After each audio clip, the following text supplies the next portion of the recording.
Bonjour. On passe rapidement au cas clinique pour illustrer un petit peu ce qu'on a vu au cours de cette session. Le premier cas clinique, c'est des cas cliniques du service. C'est Monsieur Abdelzak, 53 ans.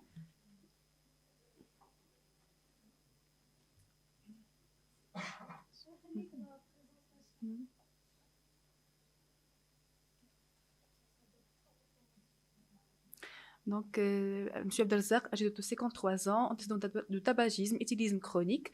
Le 14 septembre 2023, il a présenté un déficit distal au membre supérieur gauche avec un aspect de main tombante, sensation d'engourdissement de la face dorsale de la main et le tout, c'était d'installation aiguë. Donc, à l'examen clinique, on l'avait vu à J+20. Il avait un déficit moteur coté à 1/5 pour l'extension du poignet et des doigts à gauche, avec une préhension côté à 4/5. Il avait aussi une hyposthésie tactile et algique au niveau de la face dorsale des 3 premiers doigts à gauche. Et les rôtes étaient présents, il n'y avait pas d'amyotrophie, le reste de l'examen était normal.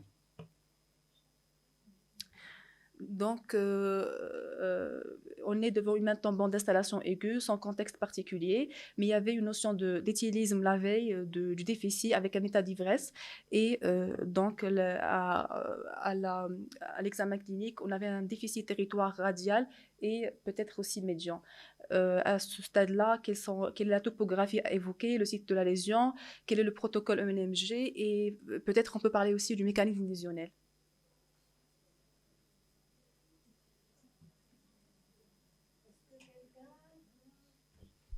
Oui.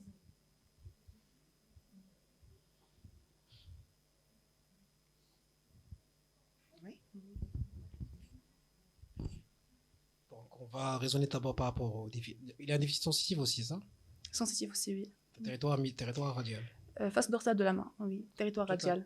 Territoire radial. Donc, par rapport au déficit, parce qu'il a une extension déficitaire des doigts et du poignet, donc ça renvoie vers une atteinte du nerf radial, soit au niveau du bras, soit au niveau du plexus. Donc, situé par rapport à l'atteinte du triceps. S'il existe une atteinte du triceps, on est en périplexique. S'il n'y a pas atteinte du triceps, on est beaucoup plus orienté par rapport au bras. Oui, donc tronculaire plexique, tronculaire radial. Tronculaire radial, parce que le triceps, c'est indemne. Et par rapport à l'appréhension qui était à 4/5 aussi déficitaire. L'appréhension, ça peut avoir aussi un contingent médian. C'est les interosseux étaient normaux, les interosseux? Oui, normaux. D'accord. Les extenseurs, les fléchisseurs, les longs fléchisseurs et courts fléchisseurs des doigts? À 4/5 à peu près aussi. D'accord. Triceps intact. Triceps intact.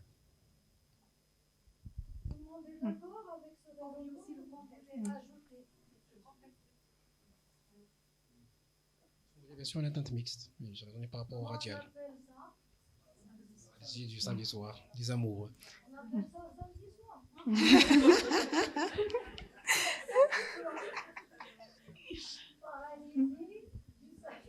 Donc, la paralysie du samedi soir. Alors, juste par rapport au protocole EMG, si on retient la paralysie du samedi soir, et comment expliquer aussi l'atteinte du médian associé? Si vous avez juste une explication rapide. D'accord. Lors du protocole. Donc, comme a dit Benoît, probablement au bras. D'accord. Donc voilà, l'examen EMG réalisé toujours à J+20. Donc on avait une baisse d'amplitude du nerf radial gauche, recueil sur l'extenseur propre de l'index, avec ralentissement des vitesses, et le reste de l'examen était normal. Par contre, je ne sais pas si vous avez une remarque par rapport au protocole. Est-ce qu'il fallait étudier la conduction sur un autre recueil aussi, ou bien la technique? Donc d'après ce qu'on a vu avec Madame Birouk. Donc là, c'est un cas véridique. On vous a montré le dossier tel qu'on l'a trouvé. Donc, à critiquer aussi. Oui. Triceps. On peut faire un radial triceps. Oui. Supposons que le triceps est en dessus de la lésion. Extenseur commun des doigts. Extenseur du quart. Commun des doigts. Donc pour la conduction sensitive, les sensitifs étaient normaux. Et à la détection, on avait des fibrillations, des ondes lentes positives à 3 croix au niveau de l'extenseur commun des doigts et l'extenseur propre de l'index avec pas d'activité au recrutement, c'était la contraction difficile à réaliser. Donc, conclusion NMG, atteinte compressive, actionotmésie sévère, prédominant sur le contingent moteur du nerf radial gauche au niveau du bras. Pourquoi donc au niveau du bras? Parce que, comme vous l'avez dit tout à l'heure, donc on avait le triceps qui était respecté à la détection. Déjà, c'est un muscle qui est proximal, était respecté à la détection, il n'y avait pas d'activité de repos. Et le nerf radial, il peut être lésé aux différents sites de son trajet, au niveau axillaire, au niveau du bras, notamment au niveau de la gouttière humérale, au niveau du coude, l'épicondyle latéral, le crâne, ou bien l'arcade de Froese, ou bien au niveau du poignet et la partie distale de l'avant-bras. Donc voilà, rapidement, au niveau de la région axillaire, il y a des mécanismes qui sont fréquents, notamment la compression, les fractures, c'est en premier lieu, puis il y a aussi les compressions par utilisation de béquilles. On a aussi le syndrome du nerf interosseux postérieur au niveau de l'avant-bras, et là, on a un respect. Au niveau de la région axillaire, on aura tous les muscles innervés par le nerf radial qui vont être touchés, notamment le triceps qu'on connaît. Au niveau de l'avant-bras, et pour le syndrome du nerf interosseux postérieur, on aura le long supinateur qui va être respecté et aussi le long extenseur radial du carpe. Et au niveau pour la branche sensitive, on a le contingent moteur qui va être respecté. Pour notre patient, justement, il avait le triceps qui était respecté.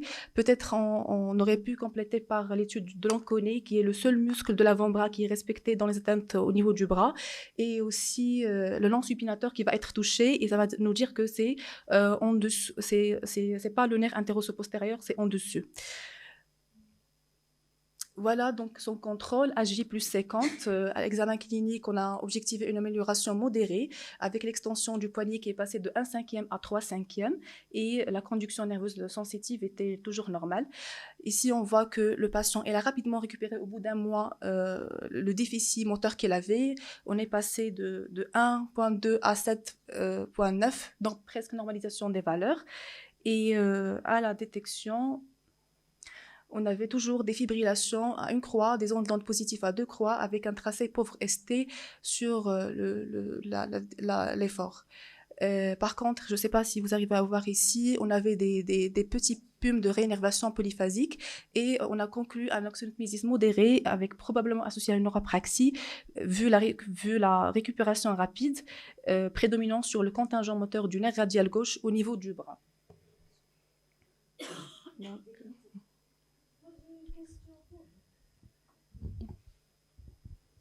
comment expliquer le déficit de la préhension de la main à 4/5? On a eu un nerf médian qui est parfaitement normal. Comment l'expliquer? Est-ce que quelqu'un a une réponse?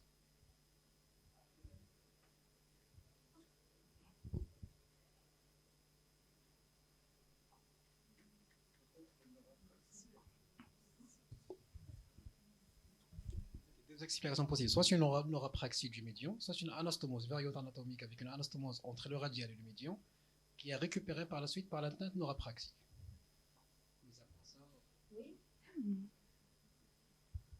J'ai peut-être une explication plus simple et c'est pour ça qu'on a voulu laisser ce cas. Quand vous avez...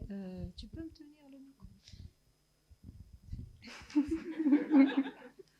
Quand vous avez en fait un déficit très important des extenseurs et que vous testez la flexion dans cette position, étant donné qu'on a un problème agoniste-antagoniste, vous pouvez très bien avoir l'impression qu'il y a un déficit. Qu'est-ce qu'il faut faire? Vous bloquez le poignet du malade et vous testez l'appréhension, vous allez la trouver normale. D'accord? Donc là, le raisonnement clinique était faussé par ça. À chaque fois que vous avez, c'est surtout vrai pour ce type de déficit du nerf radial, si vous voulez tester correctement la préhension, il faut bloquer le poignet du malade parce que ça va contrecarrer le problème de déséquilibre des agonistes-antagonistes et vous allez avoir une bonne préhension.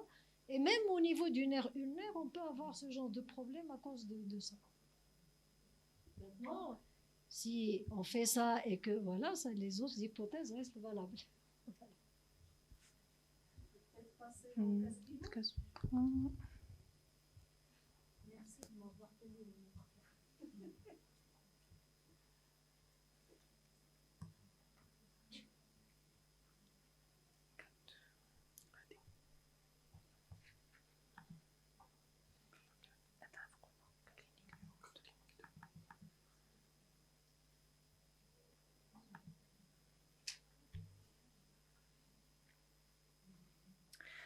Donc, pour le deuxième cas clinique, Rahma, âgée de 40 ans, elle a eu une chute depuis le premier étage, donc sur une distance de 5 mètres le mois août 2022, qui a entraîné une fracture du bassin, une fracture complexe de la palette humérale et le crâne à droite.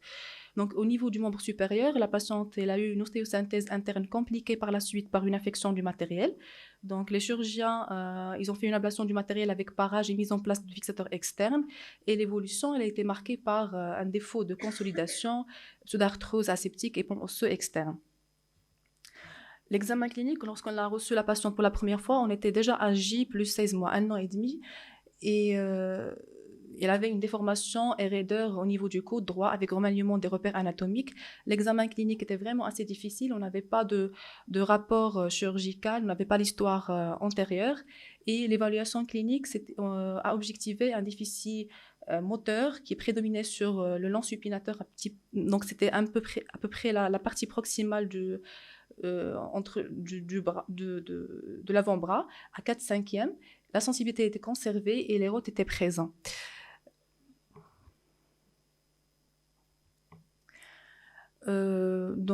Toujours, c'est la même question, topographie, site lésionnel.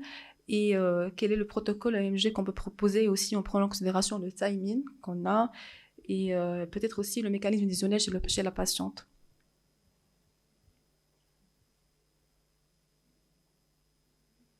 C'est volontaire. Qui veut se lancer? Pas de moi. Vous avez un déficit L'ensupinateur, plus ou moins un triceps, c'est pas clair. Plus ou moins. Avec une fracture de la palette humérale. On a un contexte de fracture, on a un nerf qui passe juste à côté.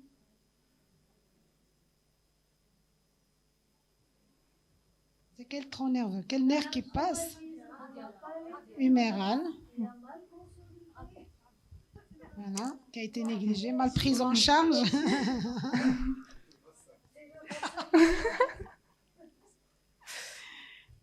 Donc, imaginons par exemple ici, et donc le nerf radial qui est à ce niveau va faire ça, va venir ici et va se distribuer par la suite au niveau de l'avant-bras. Donc, c'est le radial. Vous êtes convaincu ou pas?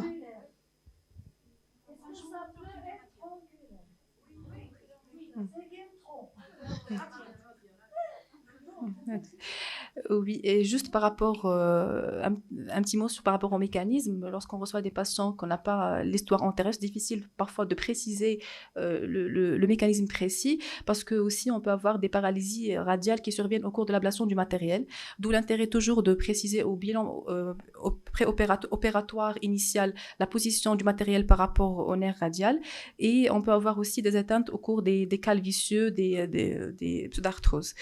Donc, l'EMG, la conduction motrice était presque normale avec une baisse modérée dans l'amplitude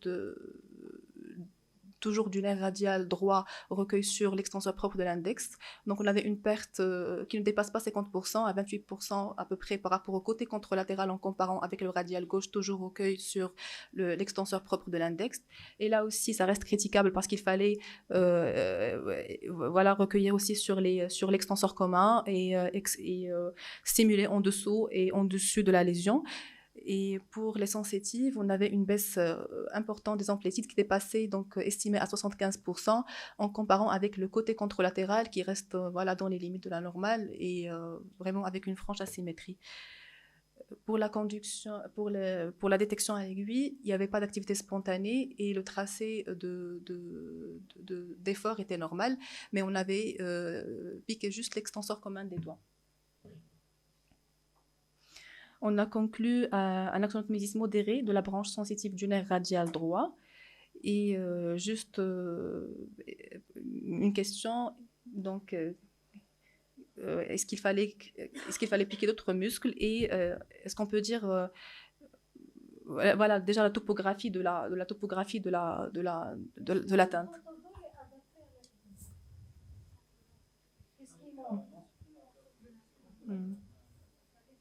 Non, supinateur.